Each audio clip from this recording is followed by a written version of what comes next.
Hey guys, let's take 15 minutes to unwind together. You're gonna need a chair, and if you have a loop or a WundaCore handy, we're gonna grab those as well. All right, so we're gonna start with a little forward fold, flat back stretch, just to kind of gauge where we are as we get started. And you can do fascial flossing, making your best L shape. You can do one leg at a time. Maybe you're used to doing both legs at a time, so maybe you try one leg at a time and see how that serves you today. And because we just started, you might feel a little bit grouchy or cranky or little areas of your body speaking to you. That's okay, just breathe into it. And you can even take your hands down onto the chair surface if you'd like to, if that's a little bit less aggressive inside of your own skin. We're just gonna do a few more here, keeping your back nice and long for 3, 2, and last one. Come all the way up. I'm gonna grab my loop. You don't have to use it because you can get this done without a loop as well, but we're gonna take the right heel onto the chair surface, and then I have the left foot nice and wide in turnout. So we can just find that reach and kind of extend down towards the ankle. It's gonna give us a nice stretch there. But we can also get the foot involved if we use our resistance loop and get more activation through the underside of the foot. Also get some shoulder activation. And I'm essentially dragging the forward part of the foot up towards me. And so you find a deeper stretch on the underside of the foot, a deeper stretch through the inner thigh. And you can take a little side bend as you do this. Should feel really nice through the waistline, through the inner thigh on the right side. I've got my right arm kind of helping to organize me on my right thigh. You can just kind of send energy into that loop. You'll find the underside of the foot lighting up for 4, 3, 2, and then let's go ahead and unwind. We're going to take the other side in just a moment, but let's go into a little side bending stretch. And we're going to use the WundaCore if you have one. So I'm going to set the loop down for a minute. We're going to continue opening through the waistline. So I'm going to take the left leg long again. Now the right leg is bent on the chair. And I'm going to use the WundaCore to help open and reach. If you have a Wunda chair, you could do this side bend with your hand on a pedal, on a light spring. But if you're working on a chair on a mat, you can mimic that movement. And just reach for 3, on a light spring for 2. And then we're going to come up, arm comes long. We're going to go into that again, because this can really help release through the hips, the low back, and all the way through the ribs. So sometimes we get really excited and we just want to kind of dive down towards the ground, right? But today I'd like you to think about reaching up and out. Reaching and lengthening up and out rather than down. Thinking about maintaining length on the bottom waistline, even as we open up space between the top ribs. For 3, reach that left inner thigh longer than the sole of your foot. For 2, and go ahead and bring it all the way up. Good. All right, so when we work together, we do a lot of archetypal squats on the ground. And that's a great thing to do, but I'm gonna ask us to start today on the chair. So you're gonna bring your feet wide, and it's like we're gonna be in an archetypal squat position, but it's gonna get us out of the kind of hang into the hips, and then we'll remove the chair. So you're gonna take your elbows in between your inner thighs if that's accessible to you. So I've got some energy outbound, yeah, I've got my hands in prayer position. And then I'm just gonna kind of lift up and off the chair. But my pants are still in contact with it. My pants are still grazing the chair. I'm just not resting into it. And do you feel how that takes any of the grip? You can keep holding there and breathing. It's going to take the grip out of the front side of the hips because we're not hanging on them at all. Can you give me a head nod if you're feeling that difference? Right? So we've got a nice connection to the inner thighs opening, the pelvic floor opening, but we're not so focused on getting low down to the ground because we said archetypal squat. All right, go ahead and set your tush back down. We're gonna move the chair to the side and we're gonna try it without the chair.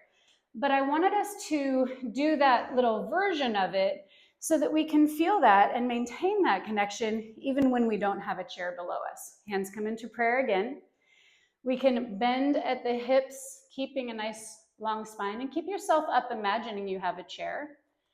Okay, are we still connected via the inner thighs, connected via the abdominals? And then maybe we start to allow the pelvis to hang heavy and just see where in your body you start to grip with the hips or feel some uncomfortableness, if at all. But just kind of play around with that and just know that you always have the ability to use a chair to help you stay out of that hip hang or hip grip. Lots of energy through the soles of the feet, lots of energy out through the middle back for 4, 3, 2, hands come down, inhale, lengthen the legs, roll all the way up. We're gonna go into that one more time. Hands come overhead, bring the palms together. Feels really nice for a second. And then we're gonna go back into that archetypal squat. So you've got your chair handy. If that served you better today, get your tush right back on that chair. If it is better for you without, if you're finding more benefit without, then go without. But now you know a little comparison for the difference. Think about the arches of your feet like little suction cups, like little starfish. Collarbones are nice and wide. Sitting bones are nice and wide. Just opening and breathing into your pelvic floor. Inhale. Allow that to happen. Exhale. Gather everything towards center. One more time, inhale. And then hands come back down to the mat. Extend the legs, arms reach up and overhead. And bring the arms down. Okay, we're gonna go into that standing hip opening sequence. You can use your loop or not. So you can start with your heel on the chair and your right foot is in a nice turnout. So you can do this, like I said, reaching down towards your ankle and going into that side bend without the loop. Using the loop is going to get us even more connection under the sole of the foot and most likely asking for a deeper stretch through your own skin. So it would look like this if you have the loop, stretching and reaching and thinking about an up and out rather than a down and diving to the ground. So I like to think about reaching out and lengthening, opening through the side body, really working and opening through the hip and the low back. And go ahead and come up. We're going to do that one more time. You can keep the loop or not. You can flex the foot or you can reach into the loop. Kind of play around with what serves you in your own skin. Reach the loop away, see what you see for 3. We're going to sit on down for 2. And exhale, bring it all the way up. You can remove that loop. We're going to switch it out for a WundaCore if you have one, but it is not required. You can certainly do the side bend without it if you don't have it handy. So we're going to sit on our chair. We're going to have our left leg draped over the chair, and we're going to have our right leg extended long. Once we're there, take the WundaCore under your left hand, and then we're going to open up and out, reaching long, and really, again, thinking about the bottom waistline staying lifted. It's not just collapsing down for us to dive further. And I've got lots of energy and effort through the left shoulder and the shoulder blade and the middle back to hold me here. Reaching and extending, and then exhale, pick it up. We're going to do that one more time. We're going to inhale, lengthen, reach.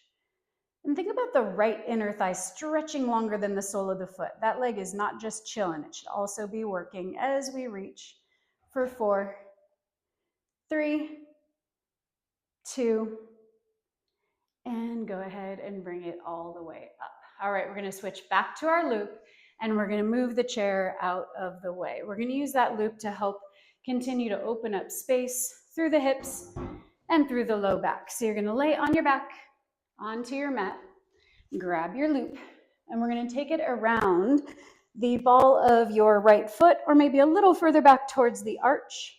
I like an underhand grip here. You can choose an overhand grip if that serves you better. And we're just going to find a nice flex and extension of the right ankle. So I'm allowing the loop to help sink the thigh bone deep into the pelvis. And then it's providing resistance as I open the front side of the ankle. So we do this sometimes on our feet, where we practice a lot of the flexion and extension. But it's really great to also take gravity mostly out of the equation for the ankle, take the weight and the load off of it. We're giving it feedback with the loop, but the longer your arm goes, the less resistance you'll feel.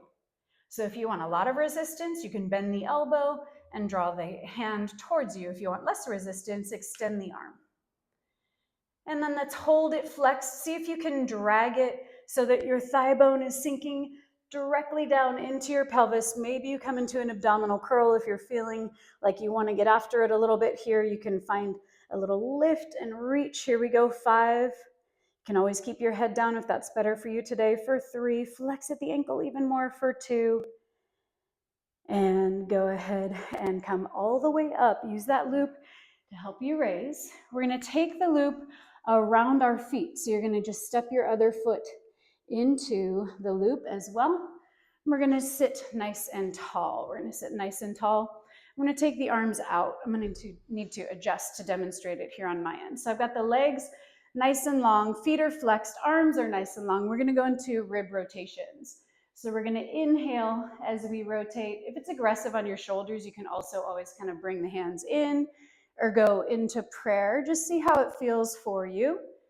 I'm running into the wall behind me, so I'm going to take my hands into prayer.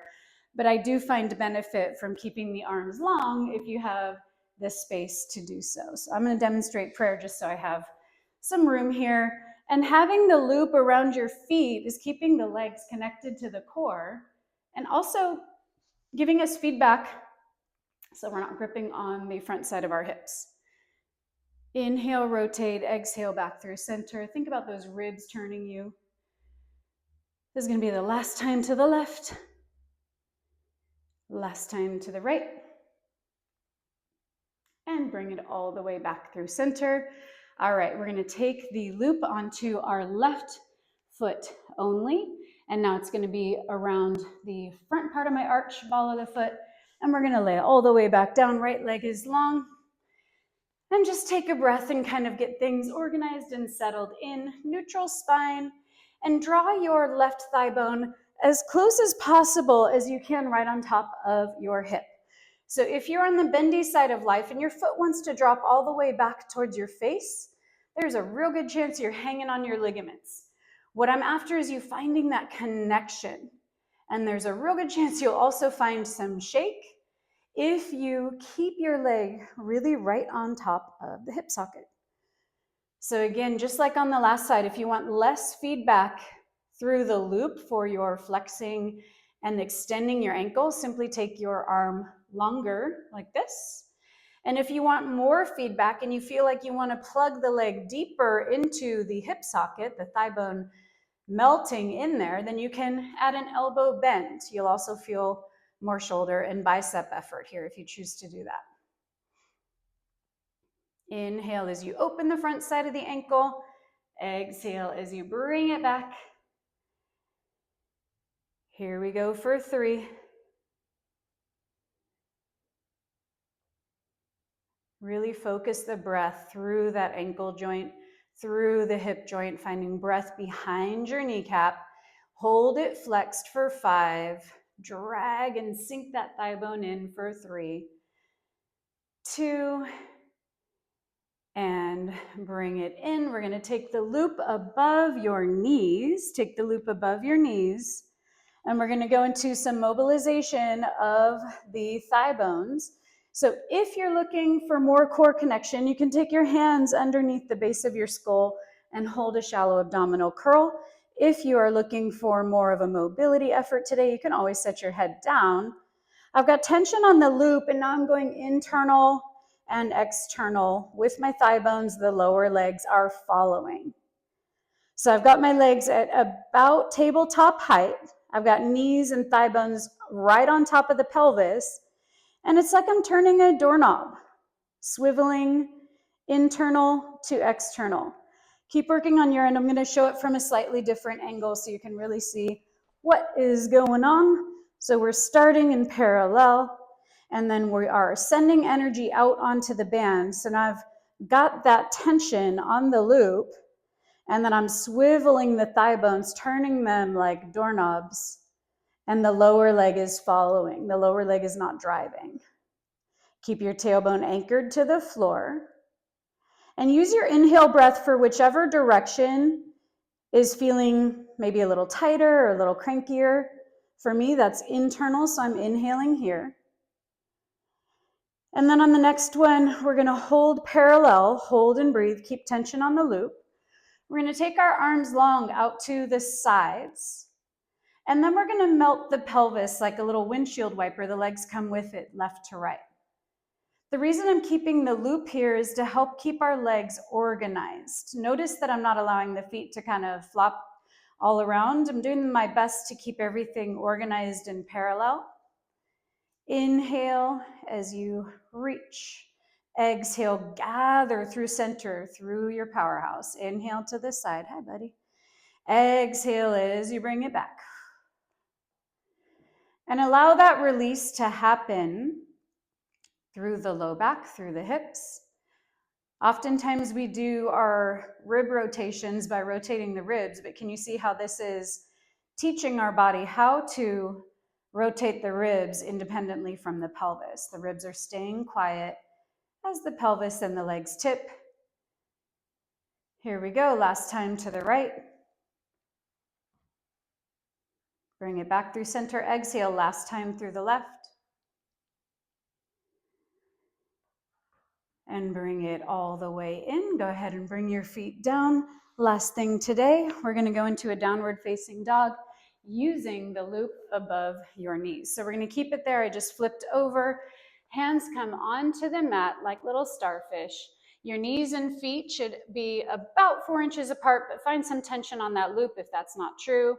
We're gonna flip the toes under, then we're gonna exhale to pick the knees up off the mat. Inhale, using the backside of the legs, not your knees. Use the backside of the legs. You see how that creates a shake when you do that? To stretch, open, reach, find energy and tension out into the band. Ooh, opening through the upper back, shifting your hips back nice and long, melting your heels as low as you can for 5. Here we go for 3, for 2, and we're gonna bring the knees down, bring them open just a little bit. I know we have that loop, and we're gonna sink back into a child's pose, opening space through the hips, giving feedback of the legs to the hips to the middle for 3, for 2. And then we're gonna round the spine, drag the arms, heavy, heavy arms, drag them in, round the spine, keep your chin off of your chest. Arms come up and overhead, opening the upper back, bringing the arms down. And now we all feel an awful lot better. Beautiful job, you guys. Thanks for being here, and I'll see you next time.